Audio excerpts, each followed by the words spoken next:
So finally in 5.5, they're going to have us formally solving these logarithms, or solving these equations with logarithms. So we've already kind of built into this, but we are going to expand on it. But it is, how do I solve for this? 7 to what power equals 12? I know there's a number. It ain't pretty. 7 to the first is 7. 7 to the second is 49. Somewhere in between 1 and 2, we get an answer of 12. Probably closer to the 1. How do I solve it? How do I undo x when it is an exponent? Well, we use the inverse. The inverse of an exponent is a log. And if we do it to one side, we do it to the other.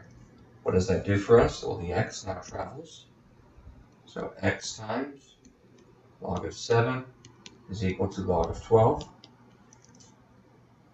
Solving it, undo the multiplying by dividing both sides by log of 7. And x is equal to log 12 over log 7, which we can do in our calculator. Or, and this is more of a trick, I don't encourage you to think of it this way, but we could take this entire thing and we could rewrite it in logarithmic form. Log base, what's the base? 7 of the result 12 is equal to x. And the change of base formula told me this is already log of 12 divided by log of 7. Isn't that the same answer we just got? Now I encouraged you to get a calculator for this class. If you did, then that means your logs, every time you hit log, it asks you for a base. If I leave it blank, it assumes log base 10. But here, we just did what? Log of 7 divided by log of 12. And we said it would be 1 point something. Maybe I messed that up.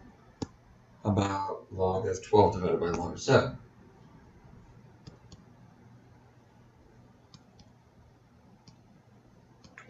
Divided by log of 7.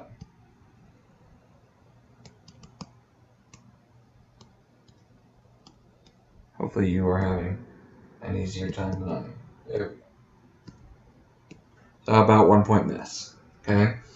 Or, since this calculator handles different bases, I could use log base 7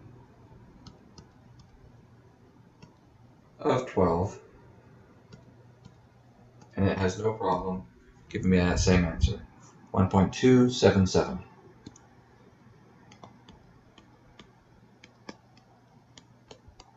Now that's an approximation, so be careful. We actually prefer the exact answer, which would be either of these. Those would be our exact answers. This is an approximation. It makes more sense. Log base 7 of 12 doesn't make a lot of sense, but it is exact. 1.277 makes more sense, but it's not exact. Okay? You could also check this answer. 7 raised to this, 1.277, should be about 12, right? 7 raised to the answer, sucker's 12, right? Alright, we can also solve this graphically. We've done this before. You can take the one side and the other and set them equal. I'm going to do this again in the calculator, but the answers should still be the same. So if I go and I graph, what was the left side?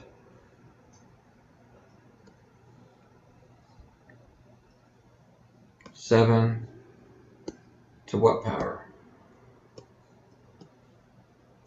And we could graph that. 7 to the 0, 7 to the first, and then we say we want to figure out where does this equal 12.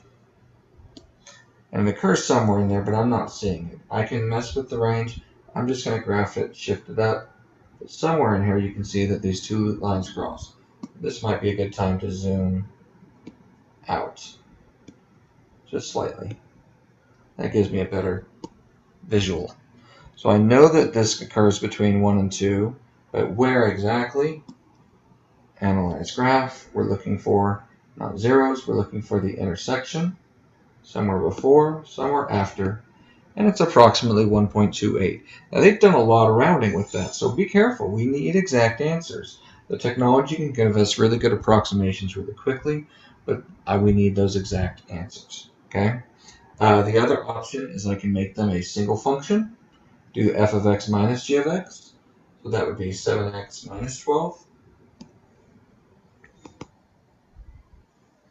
So how about 7, maybe,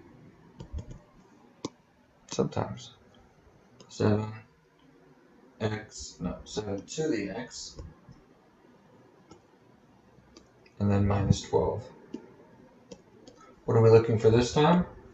Well, we're looking for the 0. That 0 occurs between 1 and 2, where specifically I can analyze and find approximately 1.28. We have a 0.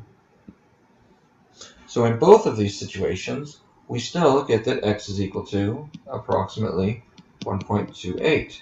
X is equal to approximately 1.28. Okay?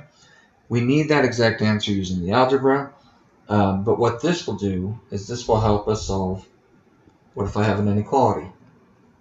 When is 7 to what power less than 12? When is f of x less than our g of x? Well, if I look at this picture that we have right here, I see where they're equal. They're equal at 1.28. But when is the f of x?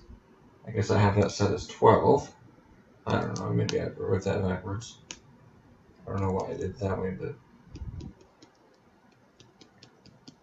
basically, when is the 7 to the x less than the 12? Well, everywhere to the left of that intersection. So that will occur when x is less than our intersection.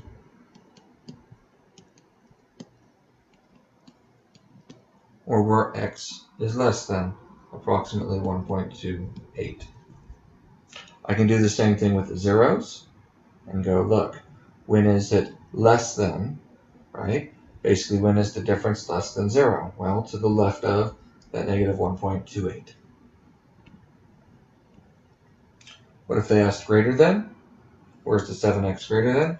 Well, if it's less than before the intersection, it'll be greater than after that intersection. So the visual helps me see the 7 to the x is greater to the right of the intersection. So that would be what? Where x is greater than log of 12 divided by log of 7.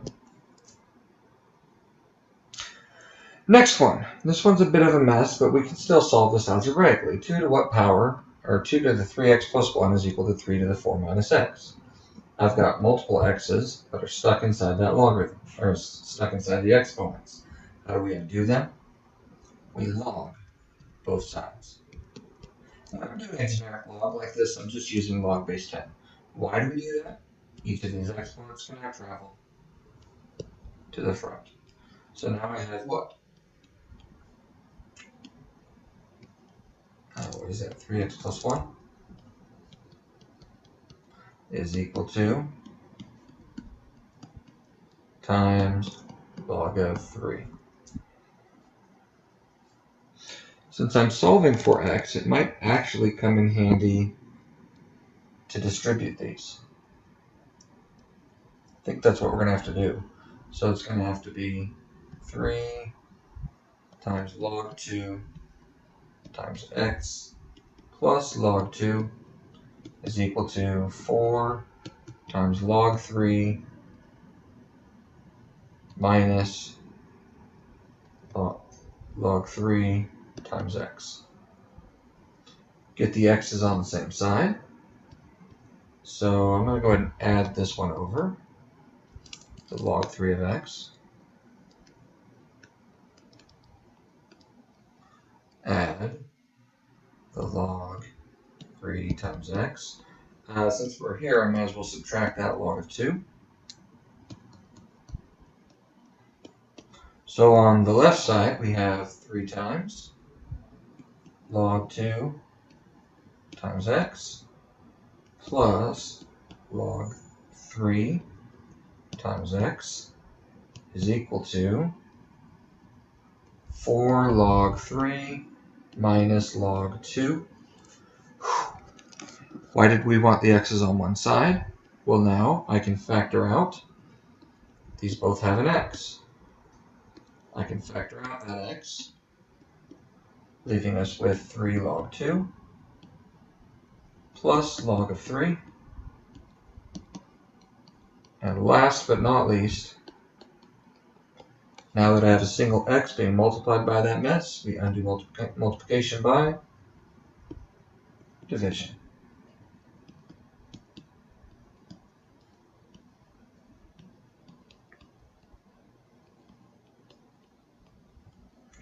What a mess.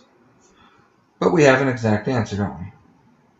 We have that x is equal to 4 log 3 minus log 2 all over 3 log 2 plus log 3. Is it right? I don't want to take this number and plug it in, but let's go ahead and find out what the approximation is. 4 log 3 minus log 2. We can do that right here. So I'm going to set up a fraction. Was it 4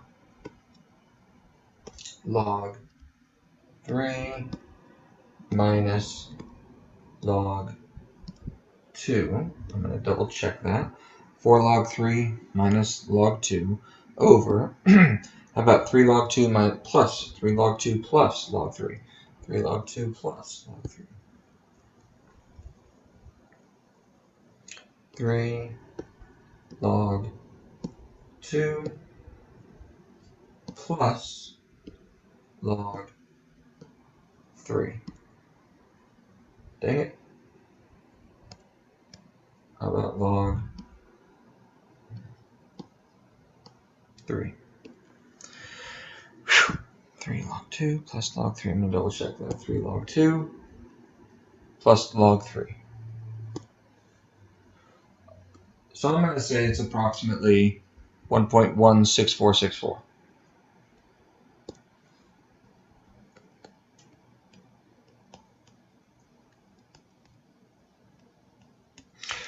Do you feel like plugging that number in? I don't. What might be easier is to find out where are these two equations equal. Where is 2 to the 3x plus 1 equal to 3 to the 4 minus x? 2 to the 3x plus 1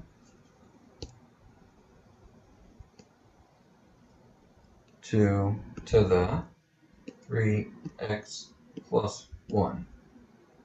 Not pretty, but there it is. 2 to the 3x plus 1. 3 to the 4 minus x. 3 to the 4 minus x. Do these lines cross? Not where I see, like way up here. So we're probably going to want to zoom out. So let's go ahead and zoom out. Somewhere in here they're crossing. It ain't pretty. Let's go ahead and see if we can just have a graph. Analyze it. Find the intersection. It does. Hard to see, but somewhere in here they cross. Where? At 1.16. Is that about what we got? 1.16. And I graph these. One graph does this. The other graph does this. And they do intersect at approximately 1.16. That's better.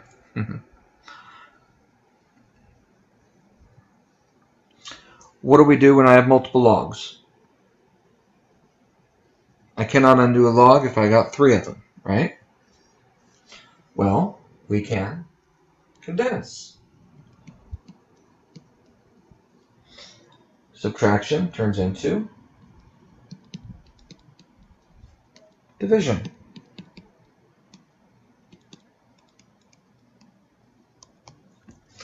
I can now undo log base 3.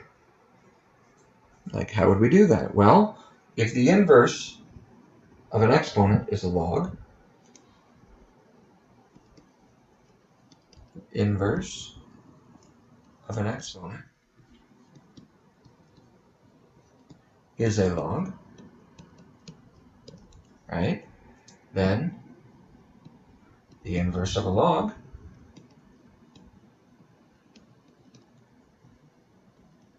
is an with the same base. Now this is one of the weirdest things I think we do in algebra.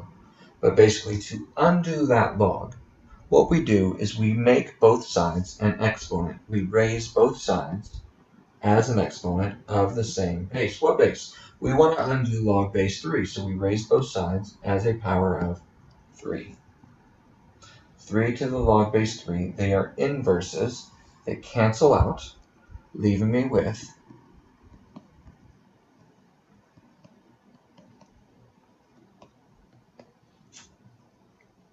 so we need to keep that in mind. If I have b raised to the log base b of x, we're just left with x. That's a big deal.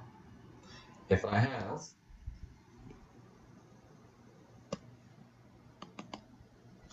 three raised to the log base 3 of x, the 3 raised to the log base, these are inverses, and I'm left with just x.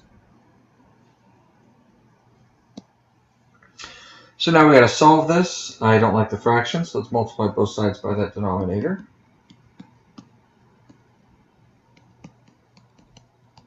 That gives us x plus 6 is equal to x squared plus 2x, setting it equal to 0. X squared plus x minus 6. That would be awesome if that would solve by factoring. How about a positive 3 and a negative 2? Combine to make positive 1, multiply to make negative 6, so that x is equal to, and x is equal to,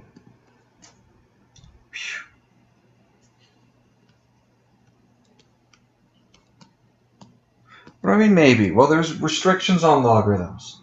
So we need to verify, right? What can't we put in a logarithm? Well, we can't put in a 0, we can't put in a negative. So does this negative 3 or positive 2 do that at the beginning? Does, what was it? We got a negative 3. Is negative 3 plus 6 going to be negative? No. Is negative 3 plus 2 going to be negative? Yes. You cannot do log of a negative. It doesn't work. I cannot have this. X must be, just based on this alone, x, whatever it is, must be greater than 0. Which means the negative is extraneous. The 2 is our only answer. We got that answer algebraically, but the positive is the only one that makes sense. So you still have to check for extraneous solutions. Well, what do I do again? We have multiple logs. Bring them together. Single log.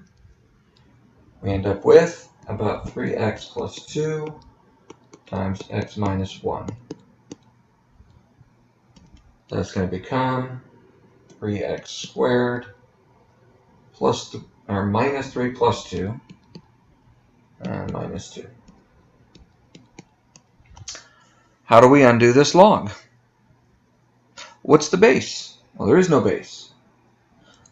Well, technically there is, right? If there's no base, it's log base 10. So how will I undo it? I will raise both sides as a power of what base? What base are we trying to get rid of? 10 to the. So I raise both sides as an exponent of 10. I get this is crazy, like this is the craziest thing we do with the inverse operations, but we can undo an exponent with a log. Now we feel safe about that, but we can undo a log with an exponent, leaving us with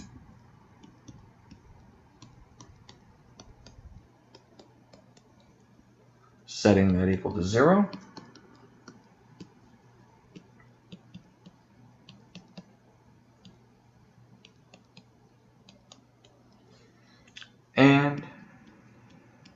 maybe it factors. What's our AC? How about negative 36? Can we make a 1 from that? 1 and 36, 2 and 18, 3 and 12. Looking for a 1, right? 4 and 9, 6 and 6. Is there a 1? So the only way we're going to solve this, sorry about that, is using the quadratic formula. X is equal to negative b plus or minus the square root of b squared minus 4 times a times c, all divided by 2a. When we clean that up, x is equal to 1 plus or minus the square root of, what is that? I won't cheat it. 1 plus, is that 144? All over 6. X is equal to 1 plus or minus the square root of 145 all over 6. And the square root of 145 might simplify. We should check that. Nope. So verify. Do we keep both those answers? Well, the original, this basically says what? X has to be greater than 1.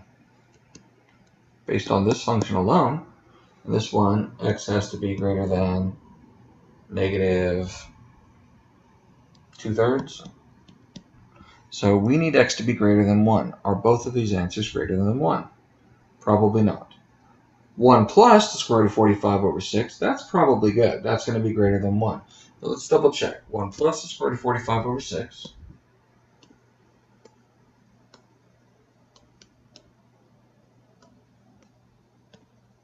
Nope, dang it. There we go. All over 6. That one's greater than 1. That's going to be fine.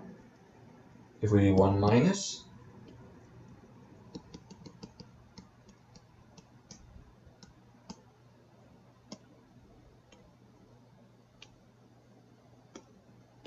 that's going to be our negative. So our answer is really only 1 plus.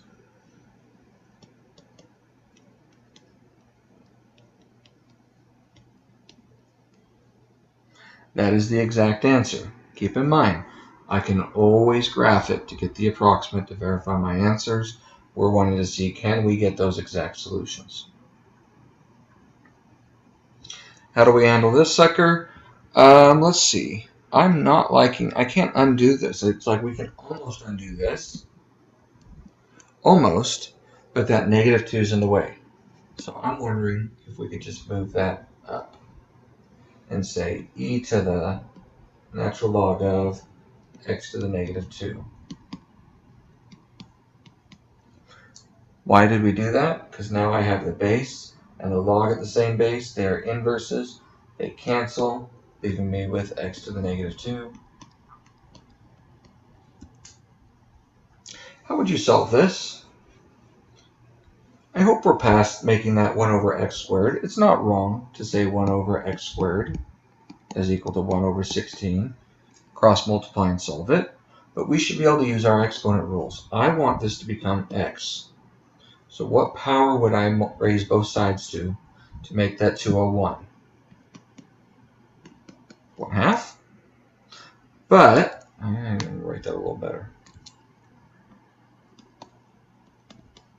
But I also need it to become positive. So I'm going to raise both sides to a negative 1/2 power.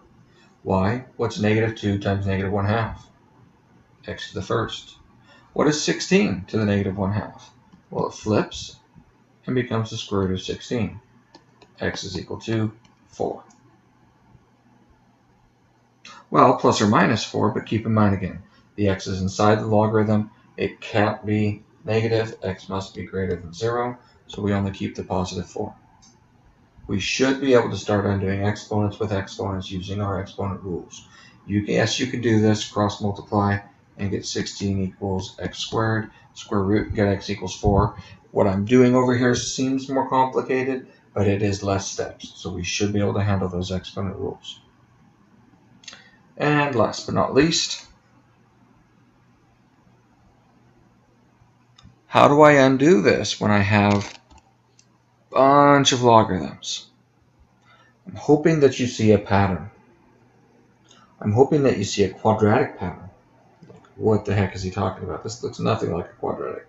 Well, 3 terms, the second power is half of the first one. The last one has no power. This leads us towards U substitution. Call the middle term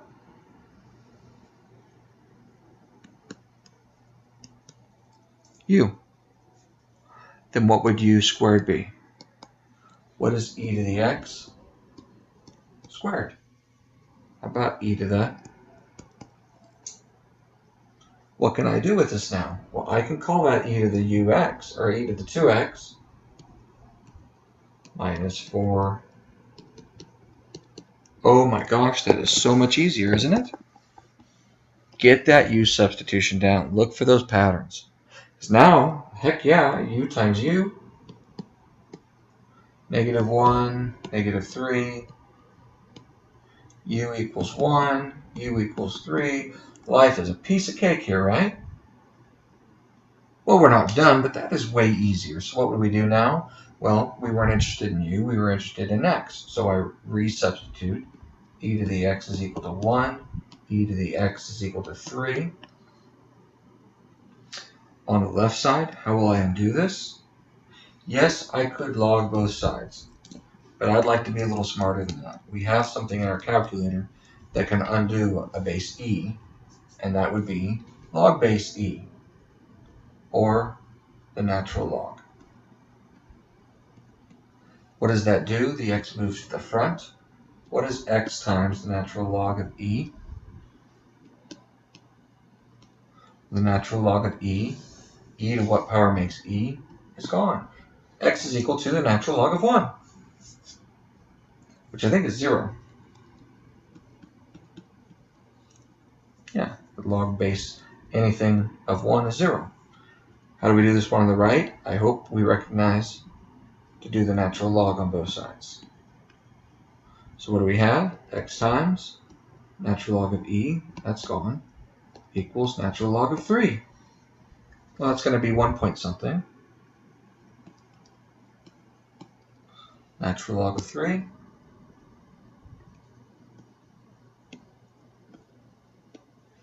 (1.09861).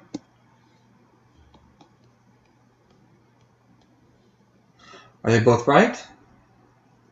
Well, x was an exponent. I mean, I can check them. I could graph this and see. Can x be 0? Can you have a 0 exponent? Yeah. Can x be that crazy decimal? Yeah. So in this situation, we're actually going to keep both answers.